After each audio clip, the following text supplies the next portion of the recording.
Do you see the difference? Hello my loves, welcome back to my channel. Well, obviously the background looks very different. That's because I'm not in my home. We are doing a small little travel to Dubai, so I whipped out my camera and I decided to do this video today in my hotel room, which is why, you know, it looks like I'm in some kind of a business meeting or something. But anyways, in my previous video I spoke about the 11 most commonly made skincare mistakes that most of you probably would have been making, and in today's video I'm going to be talking about 11 makeup mistakes that you're probably making. And let's keep the right side of my face as the right side and the left side as the commonly made mistakes, right? Now if you make any of these mistakes, guys, trust me when I say this, I've made this and a lot more in horrible places. Like, I've walked a stage with a white face, okay? So I've made all of these mistakes myself, so I'm not putting anybody down. The very first mistake that us brown girls make is not matching your foundation properly. We've spoken about this many times on this channel, so I'm not gonna go very much into detail, but as a quick tip, let me tell you that if you are going out to buy a foundation, guys, you need to swatch on your jaw or even your neck to get the right shade of foundation. I don't have a light shade of foundation right now to put in my wrong side, so we're just gonna go with a little bit of the right foundation on my right side. And today I've got the NYX Can't Stop Won't Stop foundation in the shade 15.7.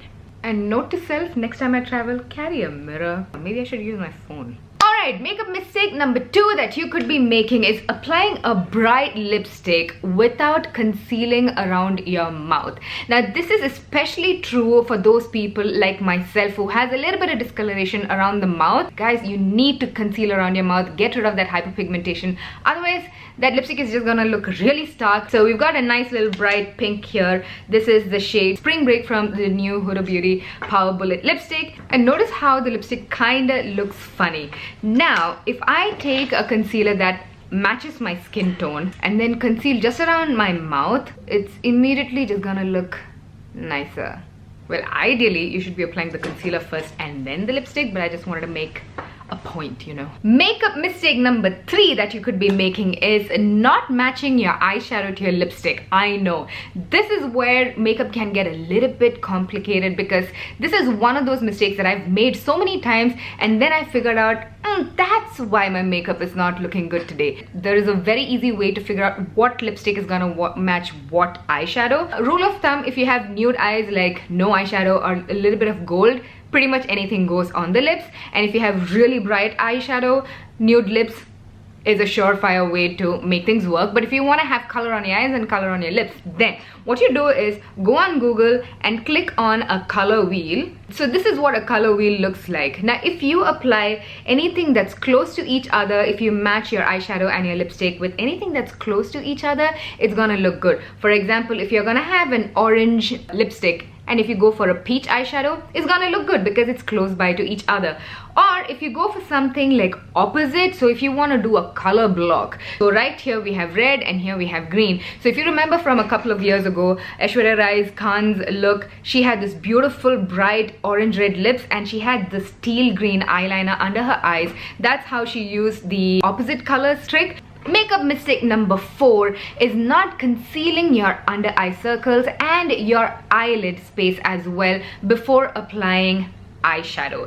So I'm gonna apply the purple glitter without concealing my eyelid or my under eye. It's just gonna look muddy, it's gonna look messy, it's kind of looking gray. Do you see that whole thing? And also, do you see how this is clashing, because this is like a peachy pink with purple? So this is not working. Now on the right side, I'm gonna take a concealer, and here we have the NYX Can't Stop Won't Stop in Golden Honey, and I'm gonna conceal not just my under eye, I'm gonna apply a little bit on my eyelid to prime my lid as well. Today's concealers work really well as an eyeshadow primer. I'm just gonna take a little bit of that gold shade and pop it right to my eyelid.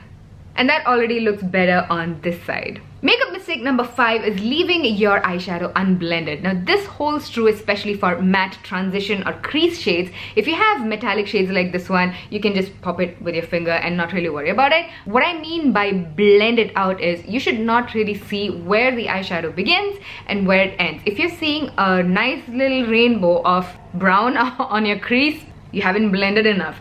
So on the wrong side, to demonstrate this, I'm going to take a little bit of this brown shade and pop this right on my crease. I probably should have done this before we applied our lid color, but oh well. So way too many times, guys, I have seen makeup looks that stop at this, and also completely ignoring that lower lash line. So you're gonna put that color on your crease just the same way. You need to concentrate most of the color on your outer corner, not as much in your inner corner, and get the same color on your lower lashes as well. Once again, concentrating on the outer corner, not really bringing it all the way into your inner corner. And then you need to get a nice fluffy round brush like this one. This is what does all the magic, okay? A clean brush, there is no product on it. I'm gonna go in small little tiny circular motion throughout that crease, really blowing out that color and really blending it out. The same way, obviously, blend out your lower lash line as well. And if you've gotten too much of your crease color onto your brow bone, you can just take a light brow bone shade and bring back that lightness under your brow, and everything is well and good. Do you see the difference?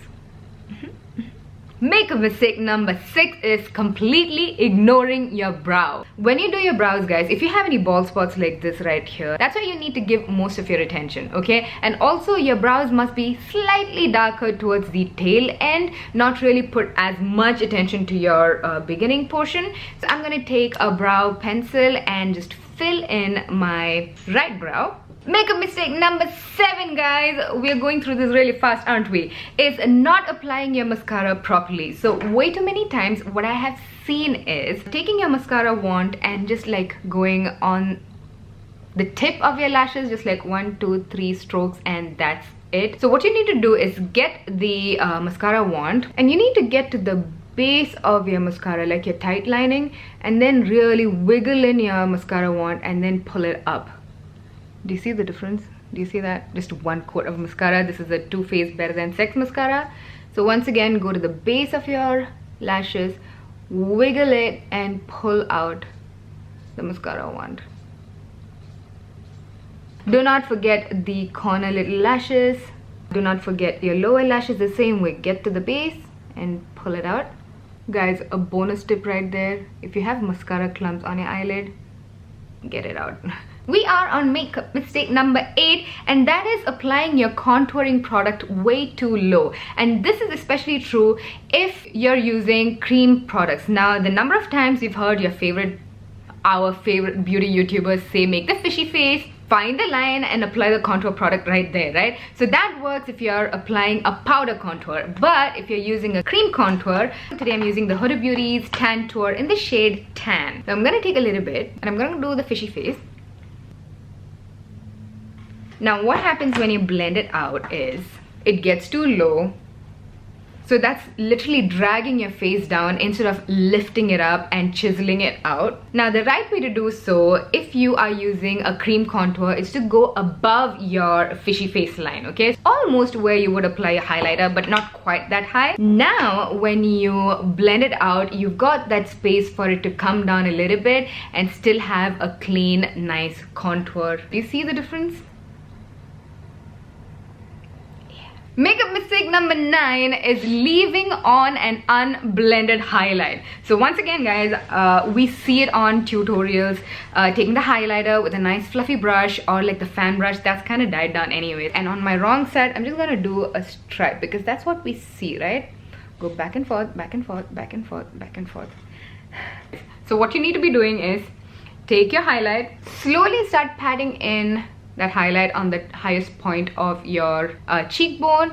Get whatever is remaining on the tip of your nose, a little bit on your forehead, a little bit on your cheek, so you're getting it all dispersed. Guys, this looks good in pictures and videos, but in real life it doesn't look good and natural either. Now I'm gonna take off everything off of this brush, so we have a clean brush, and then I'm gonna go on the edges. You see, this is one edge and this is one edge, and I'm just gonna blend it out by going over the edges of that. so that we have a nice seamless transition, and this way it looks like you're actually glowing from within. Makeup mistake number 10 is applying way too much powder to set your face. Now, no, it's not. Makeup mistake number 10 is listening to people like me. Who? Just people on YouTube. That's makeup mistake number 10. Oh, that's a deep one. Okay. That's a deep one.